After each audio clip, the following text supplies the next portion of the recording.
Na série Perception, o professor Daniel Pearce, interpretado por Eric McCormack, é um neurocientista excêntrico que é frequentemente convidado para ajudar a resolver casos complicados do FBI. Navegue conosco nas entranhas da mente humana que essa série explora.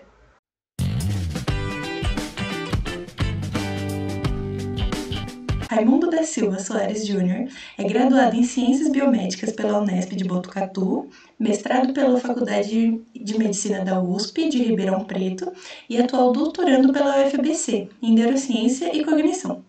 Além de divulgador científico, com participações em eventos científicos que estão disponíveis aqui no YouTube e também na descrição do vídeo, aqui embaixo.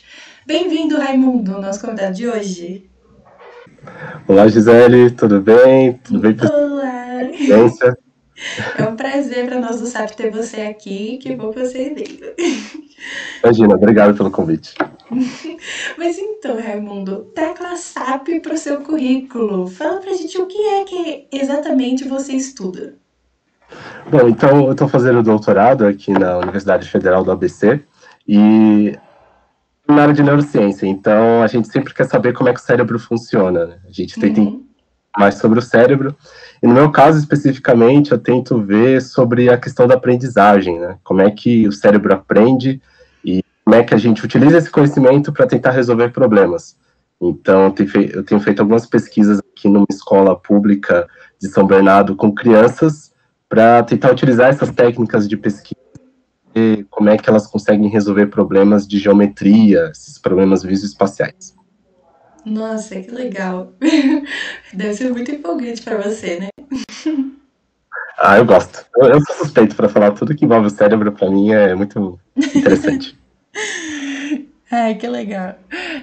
Mas então hoje a gente está aqui para falar da série Perception. Não é uma série muito famosa, mas o que foi que chamou a sua atenção na série? Como é que você conheceu?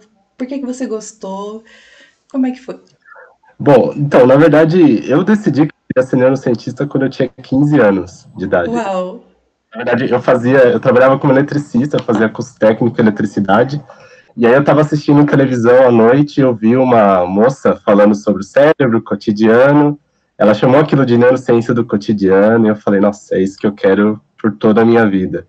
E desde então eu comecei a pesquisar mais sobre tudo que envolvia neurociência, eu queria devorar tudo que abordasse esse tema, e foi assim que eu descobri essa série, que não é uma forma, assim, uma representação exata de neurociência, eu fui aprender isso depois que eu entrei na universidade, mas pelo menos traz questionamentos, apresenta interessantes, e isso foi suficiente para me sentir cada vez mais inspirado e tentar seguir o caminho da neurociência, né?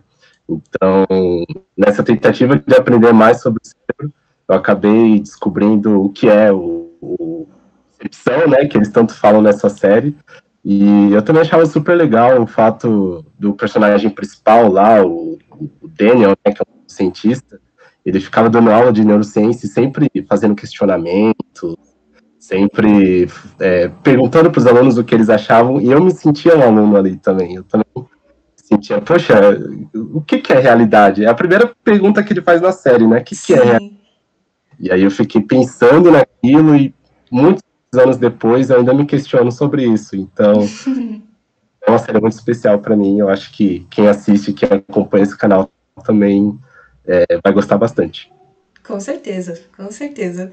Mas, afinal de contas, o que é percepção? Boa.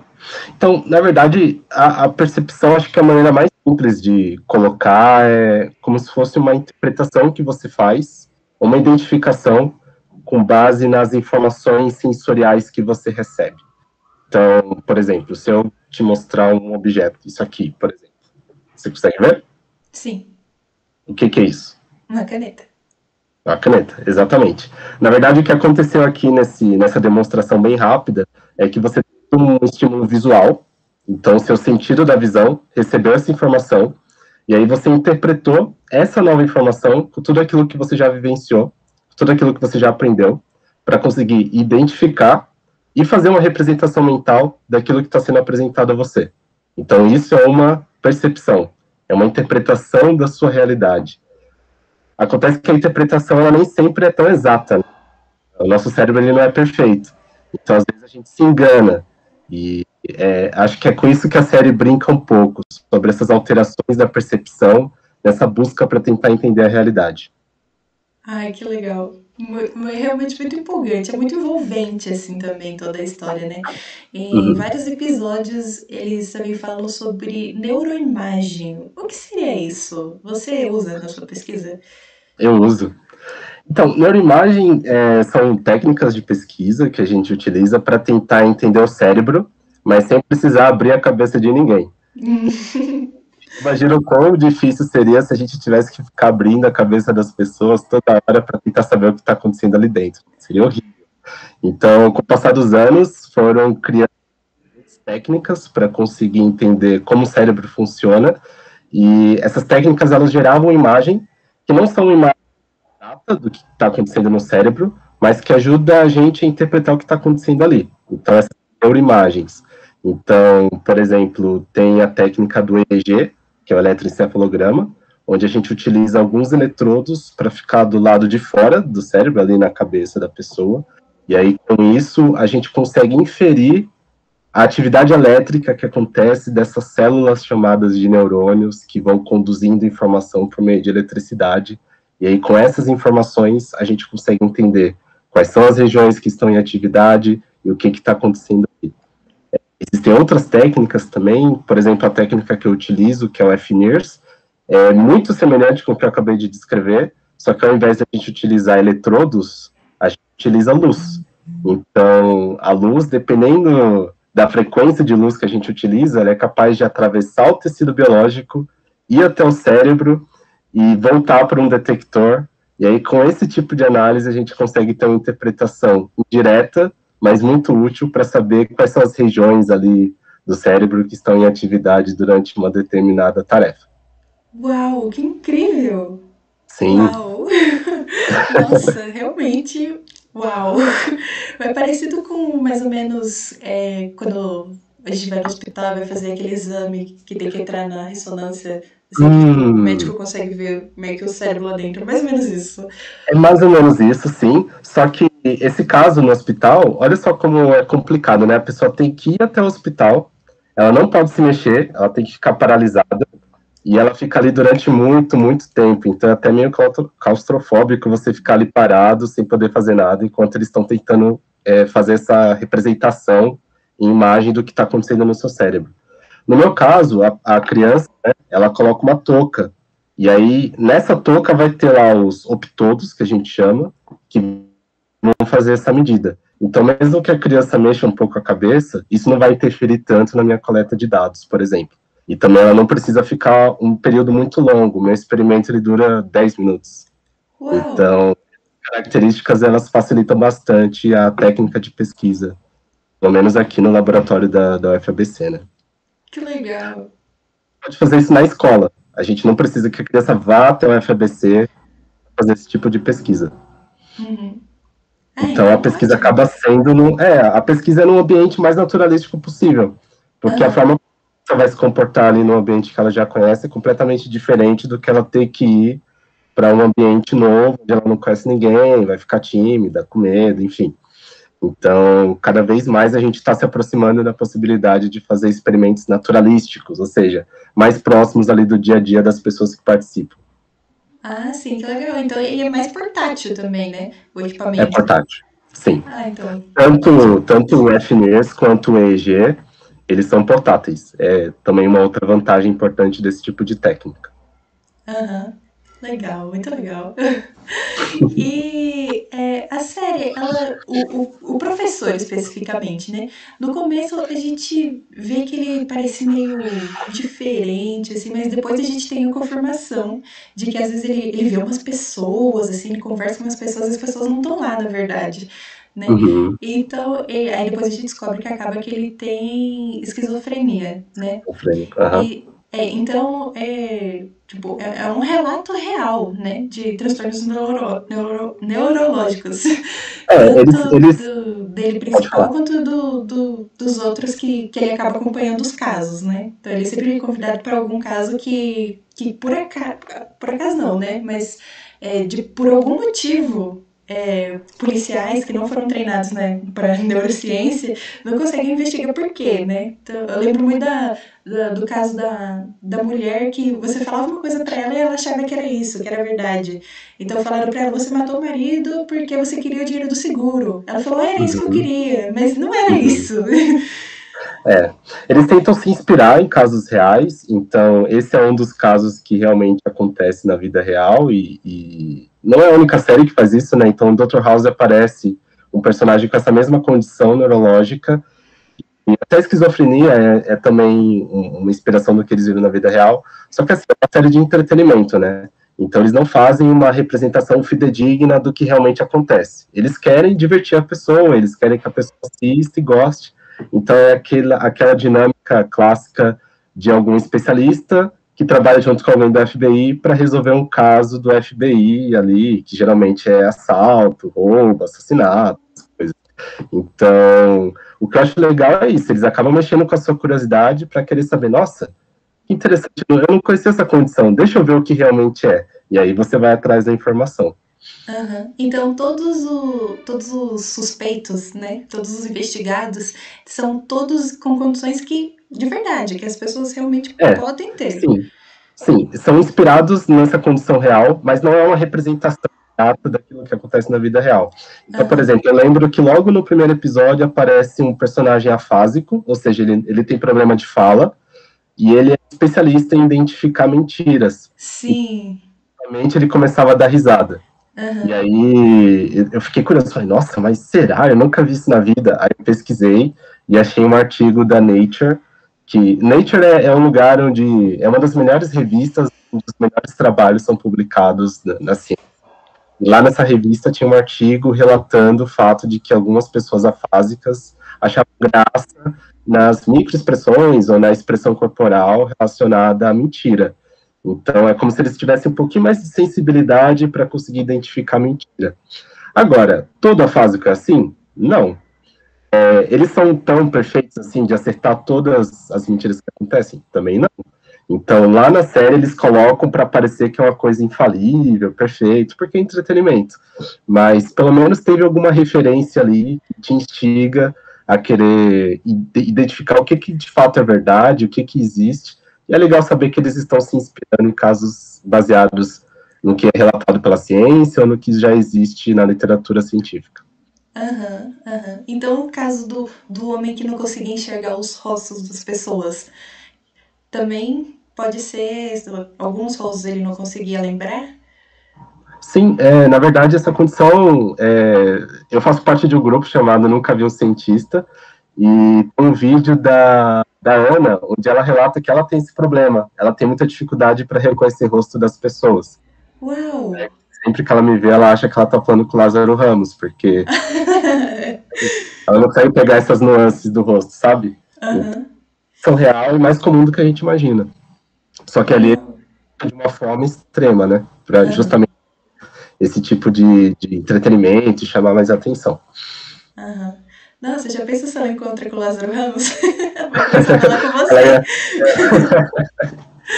Ah, que é legal. engraçado.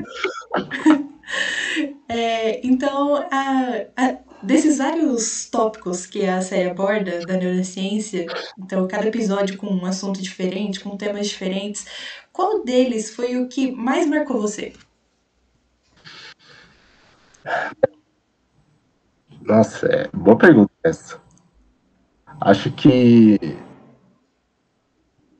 acho que a segunda temporada, lá pro episódio. Eu não tenho certeza se é o sétimo episódio da segunda temporada, mas tem um episódio em que aparece um cara que tenta se passar por especialista em psicologia e ele se autodenomina coach. Então, esse cara, ele começa a tratar, entre aspas, um paciente que tem câncer e esse paciente se cura. E aí, isso me chamou muita atenção. Eu falei, nossa, para onde essa série tá indo, né? Porque ela tá abordando um assunto muito perigoso. E aí, eu não quero dar spoiler aqui, mas ela acabou tomando um rumo muito interessante para mim, porque é um assunto que não é tão abordado assim nas séries, mas que eu acho super interessante, que é discernir o que é ciência e pseudociência. Então, é uma série que aborda esse assunto, só que ela aborda de uma maneira a qual que eu nunca tinha visto em nenhuma outra série. Porque o próprio personagem principal, ele tem uma mentalidade cientista. E lida com esse coach, ele tá extremamente com raiva, assim, dá ódio de ver a pessoa falando que ela não sabe, e acaba até desincentivando o paciente que precisa do tratamento para tentar algo que não é cientificamente comprovado. E a gente vê muito isso agora na pandemia, né? Isso está acontecendo bastante, de fake news, de informação que acaba sendo de serviço. Então, esse episódio específico, ele se chama Neuropositivo, e ele aborda esse tema de pseudociência e sobre maneiras de você lidar com isso. Existem algumas pessoas que elas são mal intencionadas, elas acabam transmitindo informações erradas porque vai favorecer a si próprias. Mas tem gente que realmente acredita nisso. Tem gente que realmente acredita no que está falando. E eu acho que esse cara, o personagem principal, né, o Dr. Daniel, ele acaba entendendo um pouco dessas boas intenções, e a imagem que ele tem durante esse caso inteiro é a imagem da mãe dele. E aí no final do episódio você entende o porquê que ele estava vendo a mãe dele durante o episódio inteiro, e o final foi bem emocionante, esse final do episódio. Então, eu tô falando isso só para instigar a curiosidade do pessoal para ir procurar esse episódio, porque ele realmente é tocante, faz refletir sobre assuntos que são muito relevantes e que a gente está vivenciando agora. Então, acho que esse foi o que mais me marcou. A gente vivendo aqui nessa era de fake news, né? Por todo lado, chega até a ser um pouco exaustivo, assim, né? Você chega uma informação para você e você fala, nossa, mas será mesmo? Tem que desconfiar de tudo, mas infelizmente a gente tá nessa condição, né? Sim, e eu acho que é importante a gente saber lidar com essas pessoas também, porque muitas vezes a gente acaba tendo uma reação de indignação e de raiva, o que é totalmente compreensível, só que se a pessoa ela não sabe o que ela está falando, se ela não tem tantas informações assim para ter boas decisões, uma reação com muita ênfase ou com muita raiva acaba tendo um efeito contrário do que a gente quer, que é informação. Então, eu lembro até que eu estava vendo um debate entre pessoas que são contra a vacina, né, anti-vacina, e foi muito interessante, porque ali era realmente uma briga muito forte, e no final, para mim, era muito claro de que a vacina é extremamente importante, que todo mundo deve se vacinar, mas para aquelas pessoas que estavam defendendo não se vacinarem, elas não tinham essa informação, e elas acabam entrando em negação, né, elas acabam meio que fechando todos os argumentos pela forma como o debate acaba se colocando. Então, isso me fez refletir muito sobre a forma como eu comunico ciência e como eu converso com as pessoas, mais no sentido de tornar a informação acessível do que querer provar que eu estou certo, ou então querer provar que a outra pessoa está errada. E aí, eu tomo uma decisão, e o que a gente espera é que, com acesso à informação de qualidade, a pessoa tome uma decisão que seja boa para ela e para a sociedade a qual ela está inserida. Ah, sim, sim. Mas como é que a gente lida, então, né, numa situação dessa, que a gente acaba encontrando uma pessoa que fala que não vai tomar vacina, às vezes até um parente nosso próximo, né, que a gente teme pela vida dessa pessoa, e ela resolve que não vai tomar vacina, ou que a terra é plana, ou que essas coisas. Mas como é que a gente lida no fim das contas? Essa é a questão. Eu não acho que existe uma fórmula, eu não acho que tem uma resposta certa, mas, por exemplo, eu lembro que eu já me vi numa situação parecida, onde eu tinha que conversar com uma pessoa, e eu tentei ser o prático possível para entender a razão dela, ao invés de já julgar que ela não sabe, que ela é um ignorante, entender as razões dela. E a partir desse diálogo, talvez mais ouvindo do que querendo falar, e fazendo questionar a respeito, para realmente pensar sobre custo-benefício, aí no final ela acabou tomando a decisão que eu acho que é a correta, que foi se vacinar. Mas, assim, é por meio do diálogo e escutando, sabe? Não só querer impor aquilo que você pode até saber que é o melhor, mas a outra pessoa não sabe. E cada um tem o seu processo para chegar a um determinado resultado, uma forma de pensar. Então, é assim que eu tento lidar, e eu não sei se é o correto, não sei se é a melhor forma, mas eu penso muito sobre isso, e realmente, para nós, né, que trabalhamos na comunicação científica e tentamos tornar a ciência mais acessível, a gente também precisa pensar em atingir um público amplo, e da melhor forma possível. Então, realmente é uma ótima pergunta que eu não tenho uma resposta exata, não tenho uma resposta certa para isso. Acho que ninguém tem, né? É. Infelizmente, ninguém tem. Ai, mas. Ui, nossa, a série até. É realmente muito envolvente, assim, né? Eu achei, fiquei até, assim, surpresa dela não ser tão conhecida, assim, né? Pois é, eu acho que ela merecia ser mais conhecida. É, Bom, quem sabe a gente divulgando aqui agora as pessoas não procurem mais, né? é E verdade, é eu acho que verdade. vale muito a pena. Uhum. Você falou do seu canal do Nunca Vi um Cientista? Isso, eu faço parte de um grupo, né? Na verdade, a gente tinha participado de uma comissão de comunicação científica chamada Fame Lab. Aí lá a gente estava conversando e compartilhando experiências do nosso dia a dia. E eu contei a história de que eu tinha ido numa barbearia antes de ir para a competição. E aí o barbeiro me falou que ele nunca tinha visto um cientista. Eu falei, nossa, mas como assim? Tá pertinho da USP, nunca viu um cientista, não faz sentido. E outras pessoas contaram histórias parecidas e a gente chegou à conclusão de que a população ali em volta, né, ela se dizia não ter visto um cientista porque os cientistas não falavam tanto com as pessoas em volta, não se identificavam como cientistas. Então a gente criou esse canal no YouTube e depois nas outras redes sociais, justamente para mostrar como é o cientista e quebrar aquele estereótipo de que o cientista é um cara louco, velho, que fica com a língua para fora e que usa jaleco e que é antissocial, etc. Dá pra ser cientista e ser normal também, né? Acho que sim, acho que sim. Eu também sou um pouquinho doida. Mas então, Raimundo, a gente fica muito grato pela sua participação aqui no canal do SAP. Ah, eu que agradeço, foi super legal conversar com vocês, compartilhar essas histórias. E olha, eu amo cinema, eu amo série, eu amo neurociência, então vocês juntaram tudo que eu mais gosto aqui, então foi bem prazer. É. Ai, muito bom, muito bom. Nós vamos deixar as redes sociais do Raimundo aqui embaixo na descrição, junto com o link do canal dele também, do Nunca Vi um Cientista, que é muito interessante também, já segui. E, bom, curta esse vídeo, compartilha com seus amigos, comenta aqui embaixo, se inscreve no canal e ativa o sininho para você receber todos os próximos conteúdos. Até a próxima, Raimundo! Tchau, tchau.